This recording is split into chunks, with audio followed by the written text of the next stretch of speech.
I would like to thank Ash and Lewis for sending me this story, and it is coming out of Oregon. And I think I vaguely remember this story, but it didn't get a lot of widespread national attention. And as I read the article, you will understand why. But in this image, you see three people. On the far left, you have a woman by the name of Colleen Hunt. On the far right, you have a picture of a man by the name of Russell Courtier. And in the middle, you have a picture of a young man by the name of Larnell Bruce.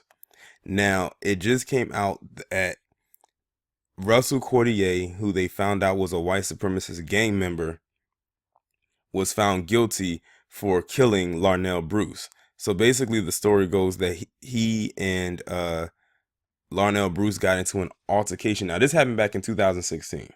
So we're talking 3 years ago. Almost 3 years ago, because it's not exactly 3 years yet. Where he got into an altercation with Larnell Bruce at a 7-Eleven.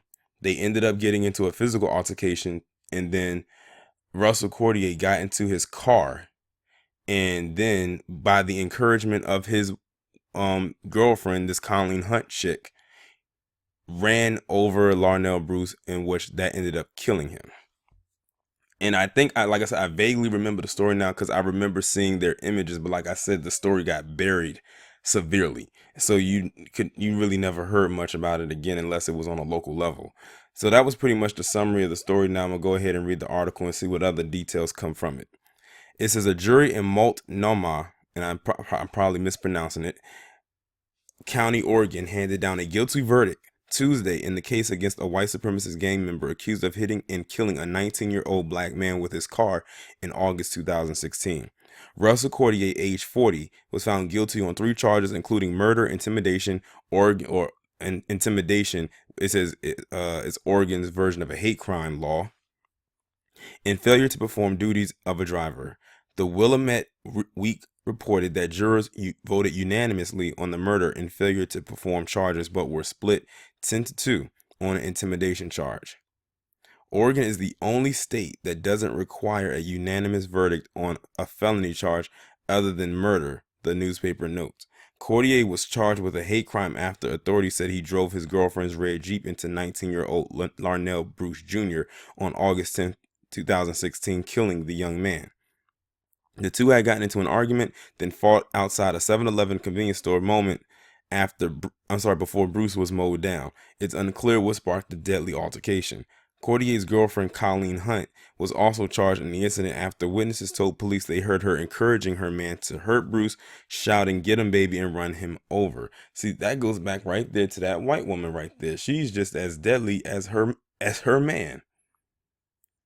Now I'm not gonna say whether he would have or if he wasn't, but the fact that she even encouraged him to run him over is the reason why she was charged, because he probably wouldn't have done it if she wasn't yelling in his ear to actually do the act. But then again, we'll never know, because we don't know if he would have did it or not, whether she says so or not. But her definitely encouraging her man to do it definitely plays a part. Hunt has already pleaded guilty to first-degree manslaughter charges in a young man slaying. The 37-year-old could face life in prison with the possibility of parole after 25 years. Now, I'm not sure if the article miswrote this or not, but in the beginning it said he was 40. Now they're saying he's 37, so I don't know which one is which. But anyway, it says Hunt waived her right to a jury trial and is expected to be sentenced later this week. Bruce's family, who attended the much of Courtier's week-long trial, let out audible sighs of relief upon hearing the jury's verdict.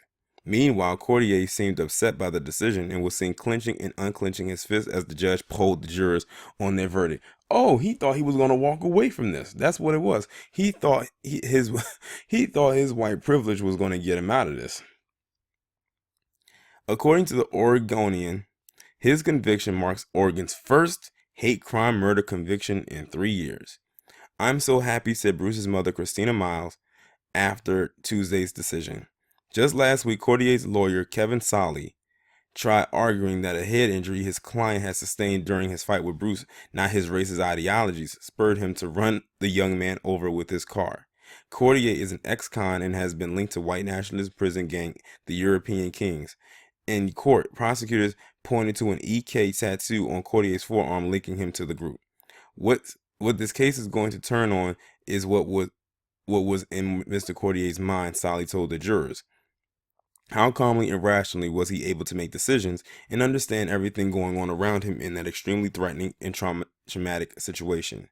Russell Courtier never wanted any of this to happen. It's not what anybody would call a fight. Mr. Courtier is alone, unarmed. Mr. Courtier is struck over and over, including in the head and face. So he's trying to say that Larnell Bruce Jr. hitting him in the face is what caused him to get in his car, put that thing into drive, run Larnell Bruce Jr. over and kill him. And he's trying to say that's what caused it. First off, if you have a damn head injury,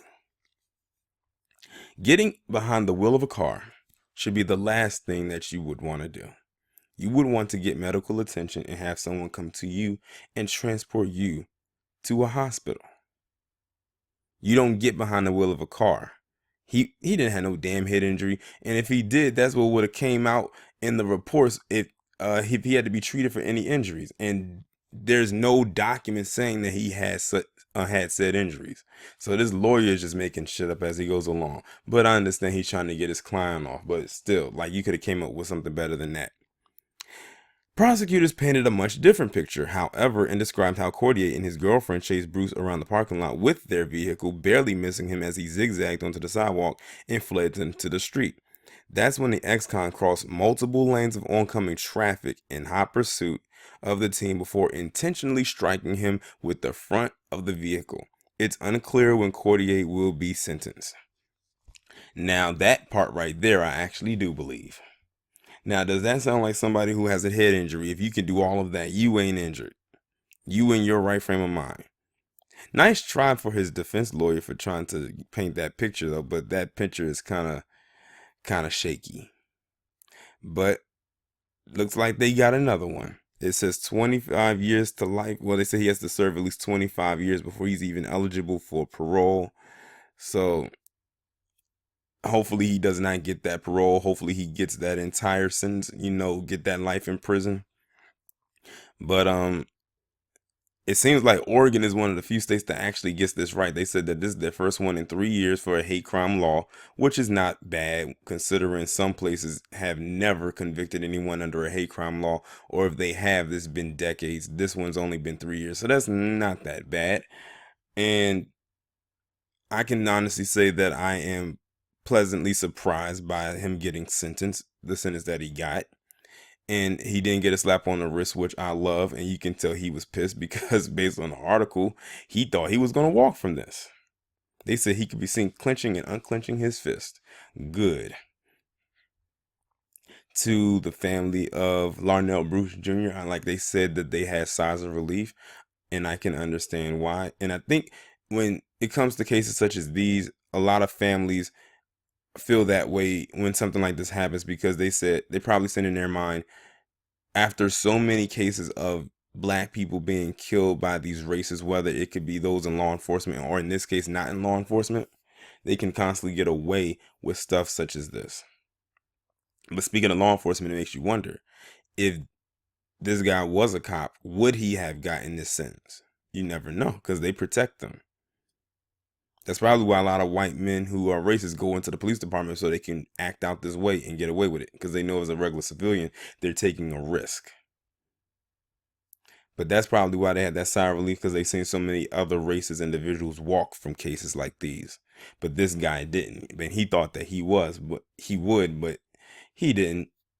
And I'm curious to know what kind of sentence the girlfriend is going to get, because she plays a major part in this as well. But like I said, it all goes back to it. That white woman can be just as bad, if not worse, than her man when it comes to racism. But on that note, I'm going to end the video right here. Y'all let me know what you think about this down in the comments. Like, share, subscribe. I will talk to you in the next one.